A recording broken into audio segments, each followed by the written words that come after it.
आइए हम सुने विज्ञान की अनकही कहानियाँ। आइए हम सुने विज्ञान की अनसुनी कहानियाँ। एक नई दुनिया की आवाज़ आपकी आवाज़, विज्ञान की आवाज़, की आवाज़। Celebrating Azadi Ka Amrit Mahotsav, we bring you a podcast series on STEM popularization, science, technology, engineering, mathematics and medicine, supported and catalyzed by the National Council for Science and Technology Communication, Government of India. This program is produced by Media for Community Foundation. Creative content and technical support is given by Purvasha Banerjee and Shushanto Das. एक नई दुनिया की आवाज़ आपकी आवाज़, विज्ञान की आवाज़, की आवाज़, की आवाज़। Indian Statistical Institute is a public university which is recognized as an institute of national importance. It grew out of the statistical laboratory set up by Prashanta Chandra Mohananobish in Presidency College, Kolkata. Established in 1931, this unique institution of India is one of the oldest institutions focused on statistics.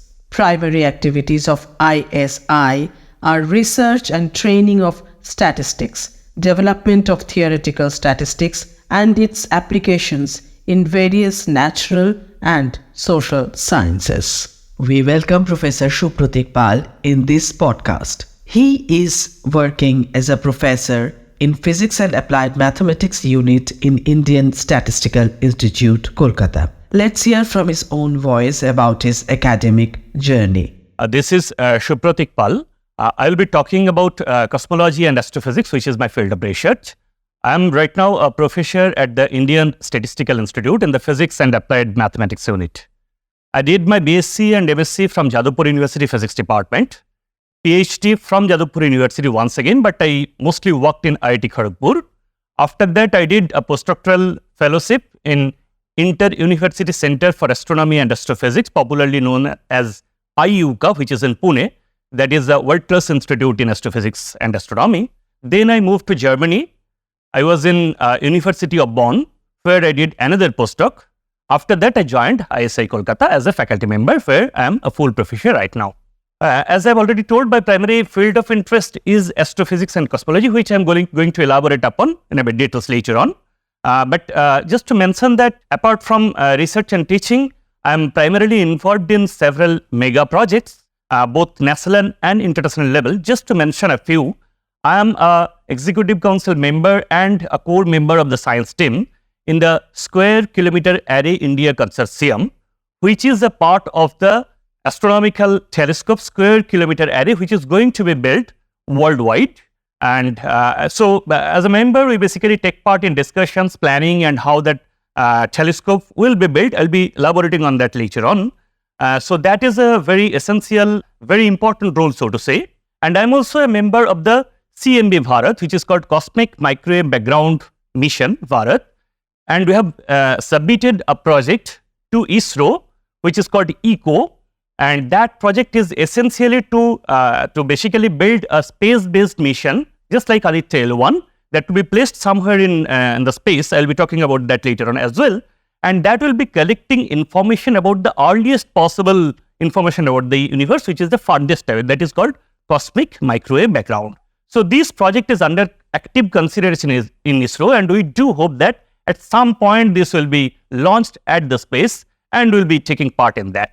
On top of that, we basically take data. We are basically involved in, say, some of the projects in NASA and European Space Agency, where we are not a tier 1 collaborator, but we get data from there, which are very important data, and we do the data analysis in collaboration with the members all over the world. And India is an integral part of that. We collect the data, we analyze the data, and from there we basically try to extract out information about the outer space. Professor Supratik Pal speaks on his research work about outer space and understanding of the universe. I'm in research for the last more than 20 years or so. So what I have been doing and how that is basically going to improve our understanding about the outer space and how that is related both in the national and international context. So essentially, as we know, all of us are fascinated about what is there in the outer space right from our childhood. So as a scientist, what I do is to decode the information which we cannot see using our naked eye. So what we do is that just like in the night sky, we see lots of stars are there, and there's some other things which we cannot directly even see using our naked eye. So what we scientists do is that we build different kind of telescopes in general, and depending on what kind of information we are going to collect, like what kind of astrophysical object we are going to see, we basically build different kinds of telescopes. So once again, I will talk about that later on. And then we basically using those telescopes collect the data from the outer space.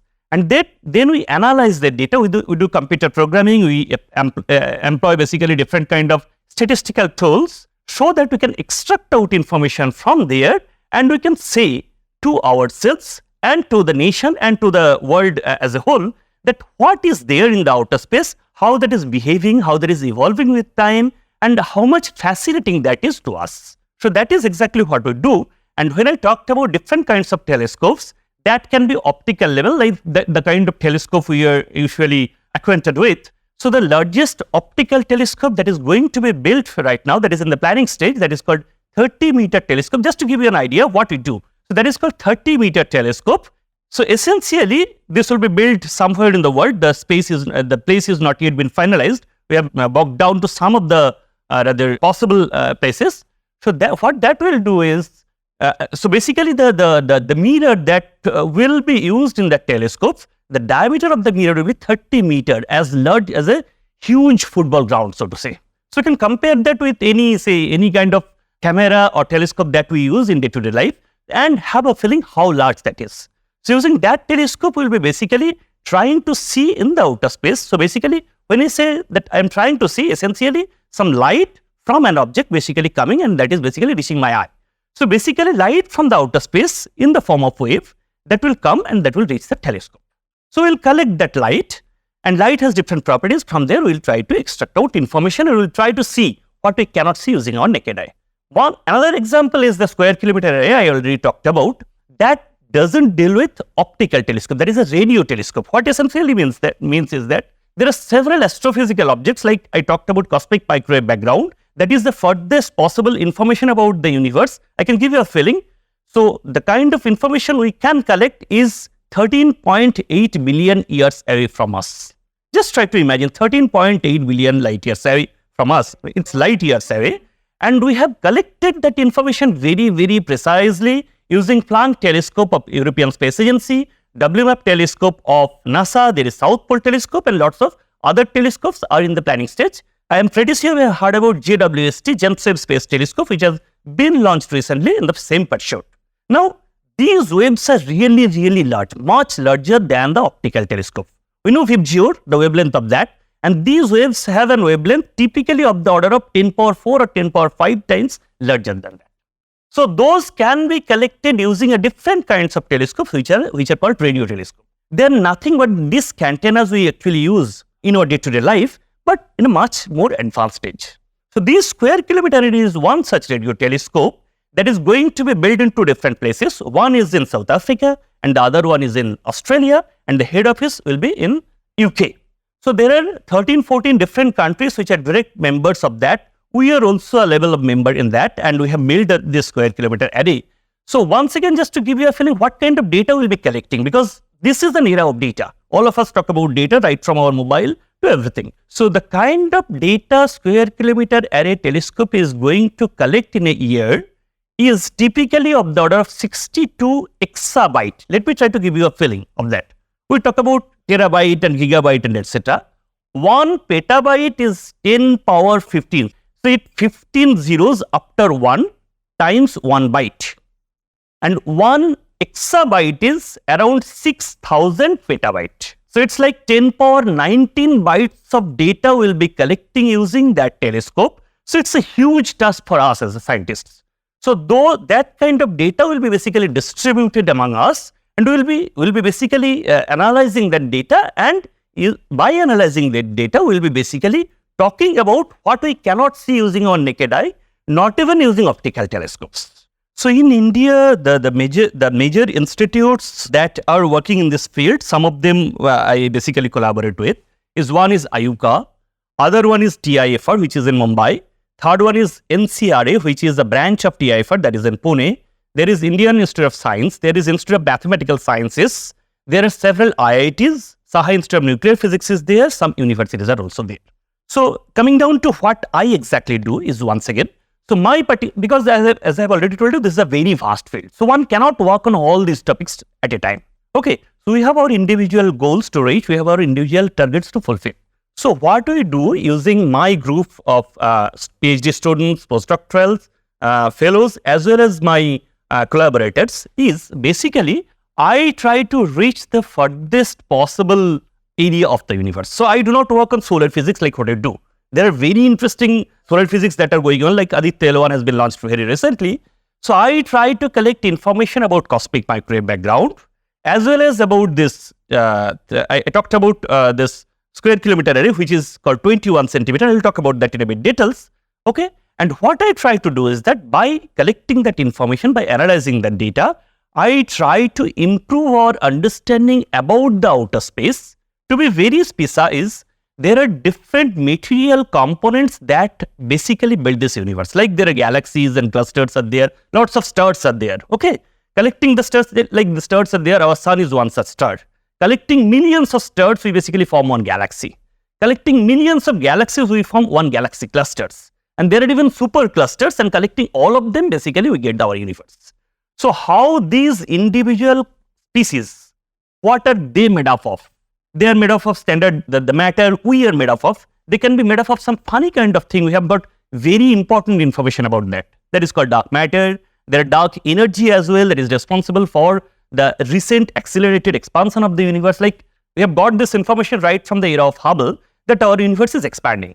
But how fast that is expanding? Okay, we collect that information. I work on that field as well. So it's like, what is our universe made up of? These galaxies and clusters.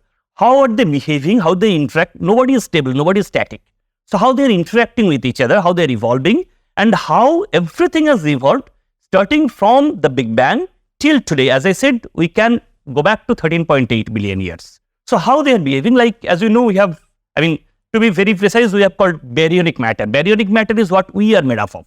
Okay, if you go to standard particle physics scenario, lots of different kinds of matters are there, baryons and leptons are there. All of them taken together, we simply call baryonic matter. So we are made up of baryonic matter. On top of that, we have dark matter.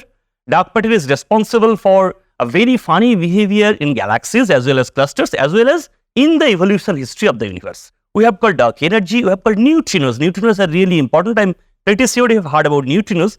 Neutrinos are fundamental particles. They are abundant in nature, but it's very difficult to detect them, as well as it's very difficult to detect dark matter. So they can be there. We estimate the amount of them, and they can interact as well. So coming back to exactly my piece of work, what I try to do is that I try to collect data from cosmic microwave background, either from NASA or from European Space Agency or from some of the missions that will be coming forward. So we try to collect that information, and also 21 centimeter mission physics and large scale structure missions. There are lots of other large scale structure missions. So I try to collect that data, and I try to analyze that data and try to find out what can be the possible information about this dark matter, dark energy, neutrinos.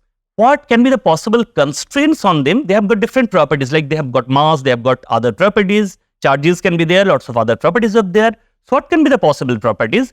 And if they interact, right, if they exchange energy between them, what can be the possible kind of interaction? So this is exactly what I do. And then once again, that essentially leads to a very important question today that is still an open question, that is called Hubble tension. Coming back to once again in simple language, Hubble parameter is something that is a measure of the expansion history of the universe today. How the universe is expanding today. We can measure that using different kinds of experiments. So now using different kinds of experiments, we can separately measure the expansion rate of the universe, that is called Hubble parameter. Now, as per our expectation, because our universe is one, so all these experiments should give rise to the same value. But as we found out till today, scientists, the values are nearly equal, but this doesn't give exactly same values. So why this is so? Is this like this, that the problem lies in the experiments or in our collection of data or understanding of the universe as a whole? So this precisely is called Hubble tension, and we are trying to elaborate on that as well.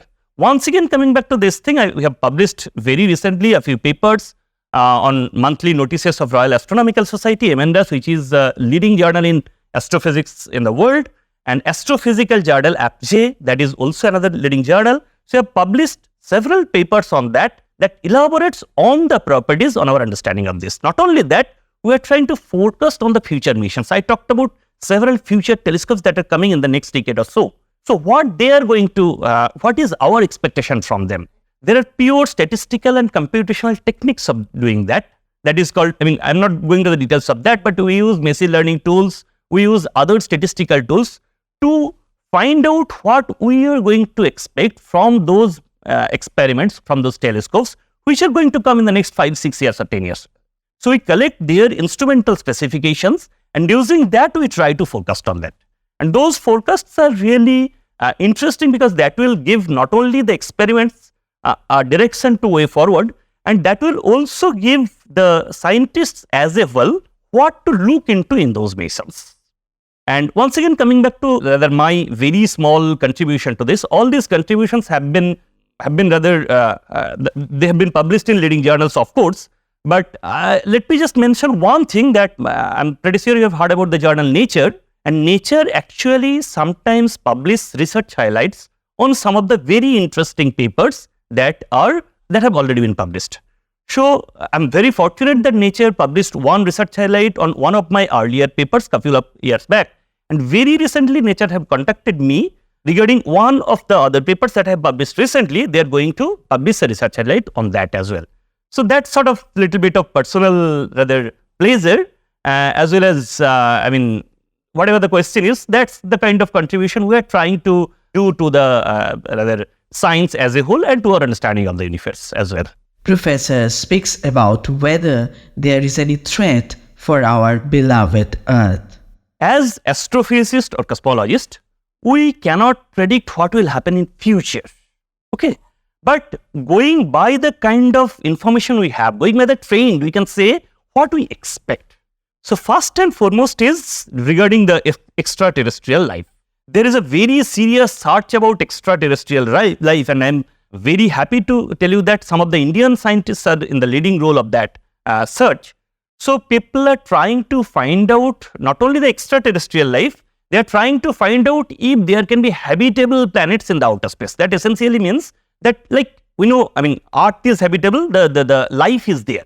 So there are different kinds of criteria that basically gives you this kind of life. Similar criteria if that can be found elsewhere. So I have found out some of the habitable planets already, and it's very, very interesting that this JWST I was talking about, James Webb Space Telescope, that has very recently given us a very important hint that there is one such planet which is very, very carbon rich. So carbon rich essentially gives you a direct hint that there might be life over there which basically excels carbon dioxide. So there are direct hints of having habitable planets elsewhere, but to be very honest, we have not yet seen directly if there is extraterrestrial life. Okay, so there is no direct threat as such, and even though there is extraterrestrial life, we should not be threatened about that. So there is no direct threat. Rather, it's very interesting to know if it is there or not. And regarding, the kind of threat like some star will be coming to us or material will be coming to us and directly hitting on us. So we are very fortunate that because Earth is habitable, we are very fortunate that we have this outer atmosphere. And that outer atmosphere that basically shields us from the outer surface. Like solar flares are there. This Aditya L1, that is going to basically find out the nature of solar flares, and that is going to predict how much in what percentage the probability is to coming to the Earth. So that basically sometimes reaches Earth, but it's not that severe because we are fortunate that we have our atmosphere that basically seals them. So there is no direct threat as such as of now. Sometimes meteors come and they fall on the Earth. That happens all the time. But there is no direct threat neither from the astrophysical objects nor from extraterrestrial life as of now. We are really thankful for his excellent deliberations.